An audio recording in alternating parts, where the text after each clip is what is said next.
नमस्कार, स्वागत है आपका। आपके साथ मैं दीपेश परगले। देश का नंबर 1 चैनल रिपब्लिक भारत देख रहे हैं आप, जहां दिन भर तमाम बड़ी खबरों से आपको रूबरू करवाएंगे। लेकिन सबसे पहले बात कर लेते हैं चुनावी चर्चाओं की। और ये चुनावी चर्चाएं जो हैं वो सबसे ज्यादा चौपालों पर होती है। और बात अगर रिपब्लिक भारत की चौपाल की हो तो फिर कहना ही क्या कहे। गाजियाबाद की जनता दूसरे चरण के चुनाव को लेकर आखिर क्या कुछ कह रही है, आइए देखते हैं कि चुनावी चौपाल में हमारी सहयोगी अनामिका के साथ।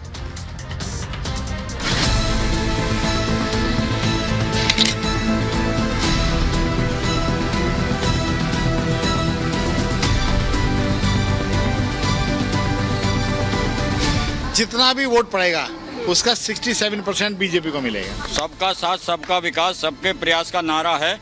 हिंदू मुस्लिम सिख ईसाई जन जन हमको प्यारा है। माननीय अतुल गर्ग जी ये सब पे भारी पड़ रहे हैं। दिल्ली से सटा गाजियाबाद इस शहर की हमेशा से खास पहचान रही है। राष्ट्रीय राजधानी के करीब होने के नाते ये लोकसभा सीट प्रदेश की वीआईपी सीटों में शुमार की जाती है। आज हमारा चौपाल भी यहीं आ पहुंचा है।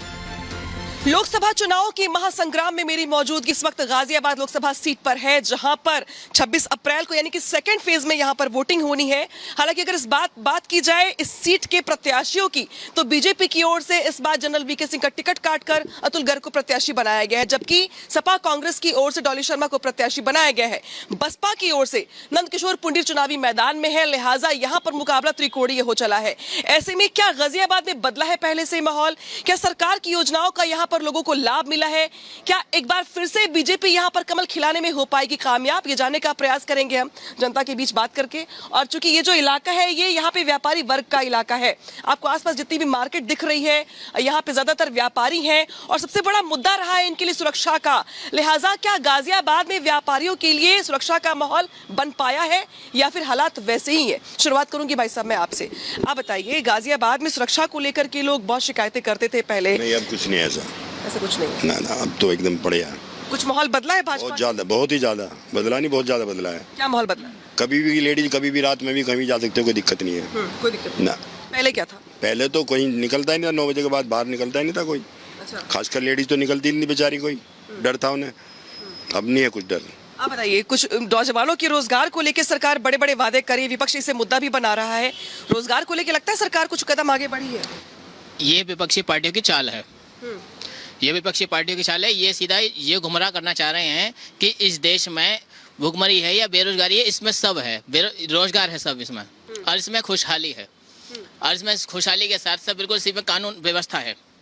जहाँ अपराधी यूपी में कदम रखने से डरता है तो उनके मन में खौफ ऐसे छाता है कहीं गाड़ी ना पलट जाए, कहीं इस तरह से वो ना हो जाए। चुनाव के वक्त एक सवाल उठता है दरअसल कि जनरल वीके सिंह का टिकट क्यों काटा गया, नया प्रत्याशी क्यों देना पड़ा? क्या उनको लेकर नाराजगी थी? क्या बीजेपी ये समझ गए थे? कि बहुत सारे सवाल लोगों के मन में है। नहीं, ऐसा कुछ नहीं। ये तो अपना उनकी पॉलिसी है।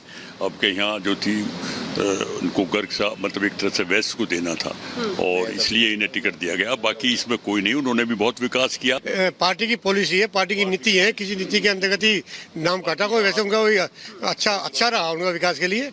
दूसरी बात जो आप कह रही थी सुरक्षा के लिए, व्यापारी वर्ग में कम से कम अतुल शर्मा जी के यहाँ प्रत्याशी होने से उनमें एक वो बढ़ा है, जोश बढ़ा है कि अब हमारी सुरक्षा 100% होगी। पहले भी थी, लेकिन अब उनमें थोड़ा सा आया कि भाई हमें पूरी सुरक्षा मिलेगी। और विकास तो हो ही रहा है भाजपा में। भाजपा की जो भी पॉलिसी है उसमें लाभान्वित को 99.9% लाभ मिलता है। उसके पीछे पूछ के भी आती है, पार्टी के लोग पूछ के भी आते हैं मिला नहीं मिला। तो कोई ऐसी बात नहीं है जैसे पहले होता था नाम लिख दिया और लाभ मिला नहीं है और रिकॉर्ड पर पहुंच गया इतने लाभ मिला। अब ऐसा नहीं है कम से कम। अच्छा, इस बार प्रत्याशी बसपा की ओर से भी हैं, सपा कांग्रेस गठबंधन की ओर से हैं, तो लग रहा है आपको कि मुकाबला त्रिकोणीय है, मुश्किल है अतुल गर्ग के सामने? मुकाबला त्रिकोणीय बिल्कुल भी नहीं है। जो विपक्षी दल हैं उनके पास में ना कोई मुद्दा है, बगैर एजेंडे के वो चुनाव लड़ रहे हैं, बगैर किसी का नेतृत्व विहीन है। आज यदि बात करी जाए इंडिया गठबंधन की, तो इंडिया गठबंधन से यदि कोई पूछे कि आप किसके नेतृत्व में आपका प्रधानमंत्री पद का दावेदार कौन है, तो उनके पास वो एक नाम भी नहीं है। सब एक मौके की दृष्टि से एक साथ आए हुए हैं और ये चुनाव बाद में जो चीज़ें इनकी बदल जाएंगी। लोगों का रुख जानने का हमारा सिलसिला जारी था, तभी हमारी नजर इस शख्स पर गई जो विकास के कामों का पिटारा ले चौपाल में आ पहुंचे थे, जिन्होंने अपने ही अंदाज में बताया कि आखिर क्यों एक बार फिर कमल खिलने वाला है। कागज वागज लेके खड़े हैं, क्या कुछ शिकायत है आपकी बीजेपी से? शिकायत नहीं है, बीजेपी के जो काम हैं उसका है। और हमारा ये कहना है कि सत्य सनातन की चाह है वो आसन पर, और राम भक्ति राज करेगा दिल्ली के सिंहासन पर। अरे वाह। सबका साथ सबका विकास सबके प्रयास का नारा है। हिंदू मुस्लिम सिख ईसाई जन जन हमको प्यारा है। सब बोलो भारत माता की जय। दुनिया में भारत माता की पहचान के लिए, और इस बार भी बटन दबेगा कमल के निशान के लिए। मोदी और योगी जी के सम्मान के लिए इस बार भी बटन दबेगा कमल के निशान के लिए। कश्मीर में धारा 370 तुरंत हटाने के लिए, 70 सालों बाद लाई कश्मीर में फिर आज़ादी लाने के लिए, 35 से हटाने वाले प्रधान के लिए, और इस बार भी बटन दबेगा कमल के निशान के लिए। सौभाग्य उज्ज्वला मुद्रा योजना जिसने चलाया, हर गांव गरीब के घर को मोदी जी ने बनवाया। जनधन शौचालय बीमा हर जन में किसान के लिए, और इस बार भी बटन दबेगा कमल के निशान के लिए। गंगा को स्वच्छ कराए कुछ कॉरिडोर बनवाए, गंगा को स्वच्छ कराए कुछ कॉरिडोर बनवाए, और राम जन्मभूमि पर पूजन व प्राण प्रतिष्ठा कराए। श्री राम प्रभु के मंदिर के निर्माण के लिए, और इस बार भी बटन दबेगा कमल के निशान के लिए। आपने तो सरकार की योजनाओं को कविताओं की माला में पिरो दिया है। अभी और है, जो कहते हैं वो करते हैं, ना झूठा दम भरते हैं। जो कहते हैं मोदी जी वो करते हैं, ना झूठा दम भरते हैं। सबका विकास हो जिससे वो ऐसा कार्य करते हैं। इस भारत माता की सच्ची संतान के लिए, और इस बार भी बटन दबेगा कमल के निशान के लिए। दुनिया में भारत माता की पहचान के लिए, मोदी और योगी जी के सम्मान के लिए, और इस बार भी बटन दबेगा कमल के निशान के लिए। तो आपकी कविता पूरी हो गई यहाँ पर। तो देखिए कमल के निशान को लेके जिस तरीके से इन्होंने इसको माला में पिरोए, सरकार की योजनाओं का जिक्र भी किया है। अब मैं आगे बढ़ती हूँ। सरकार की योजनाओं का जिक्र तो किया जा रहा है, लेकिन इस बार समाजवादी पार्टी से, कांग्रेस से भी प्रत्याशी हैं। राहुल गांधी, अखिलेश यादव साथ साथ चल रहे हैं और नारा बुलंद कर रहे हैं कि इस बार बीजेपी 400 सीटों पर हारने जा रही है। ये बहुत एक मजाक सा लगता है, बीजेपी हारने जा रही है। उत्तर प्रदेश में मुझे ऐसा लगता है 1-2 सीट शायद विपक्षी ले लें, 78 सीट हम भारतीय जनता पार्टी जीत रही है। और गाजियाबाद की जहाँ तक की बात है, गाजियाबाद में जो हमारे ये प्रत्याशी हैं भाजपा के माननीय अतुल गर्ग जी, ये सब पे भारी पड़ रहे हैं।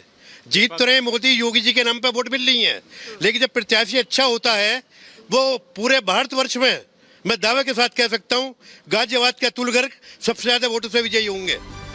मैदान में बीजेपी से अतुल गर्ग, समाजवादी पार्टी से डॉली शर्मा और बीएसपी से नंद किशोर पुंडीर इस बार 3 अहम प्रत्याशी हैं जिनके बीच मुकाबला माना जा रहा है। लेकिन लोगों का मूड क्या कह रहा है, जरा ये भी देख लीजिए। तो इस बार हर सीट पर मोदी मोदी सुनाई दे रहा है। प्रत्याशी की बात करते हैं। प्रत्याशी जनरल वीके सिंह का टिकट काटा गया, अतुल गर्ग को मैदान में लाया गया। कुछ माहौल बदला है प्रत्याशी बदल देने से, लोगों के जहन में सवाल हो? प्रत्याशी बदलने का ऐसा कुछ वो फर्क नहीं पड़ा। देखो वीके सिंह जी को भी जो है बड़ी जिम्मेदारी दी जा रही है, ऐसा नहीं है। और हमारे अतुल गर्ग जी अगर आए हैं तो पिछली बार भी विधायक रहे, बढ़िया जीते, मंत्री रहे, और इस बार मुझे लग रहा है कि बहुत ज़्यादा मतों से वो जीतने जा रहे हैं। और सब बेकार की बातें हैं, जो डॉली शर्मा जी या बसपा प्रत्याशी हो, मुझे कोई टक्कर में नजर नहीं आ रहा। लेकिन वो तो कह रहे हैं कि भाई महंगाई पर बात नहीं कर रही बीजेपी, रोजगार पे बात नहीं कर रही बीजेपी, शायद इसी को लेकर अंडर करंट है मोदी के खिलाफ। नहीं, ऐसा कुछ नहीं है। विरोधी पार्टी कुछ ना कुछ तो मुद्दा चाहिए बोलने के लिए, और मुद्दा बना रहे हैं, लेकिन ऐसा कुछ है नहीं। धरातल पर आप जाइए, सब कुछ सही है, ठीक ठाक है। आपको यहाँ का माहौल भी दिख रहा होगा गाजियाबाद का किस पक्ष में जा रहा है। अच्छा चाचा, आप बताइए, सरकार की योजनाओं को कुछ लाभ आप मिल रहा है आपको? ऐसा है, हमने भी आंदोलन करे हैं। हाँ। और किसानों की आवाज़ उठाई है, लेकिन जो राजीव गांधी कहते थे कि जी दिल्ली से जो पैसा चलता है 1 रुपया और वो 15 पैसे मिलता है, अब ऐसा नहीं है।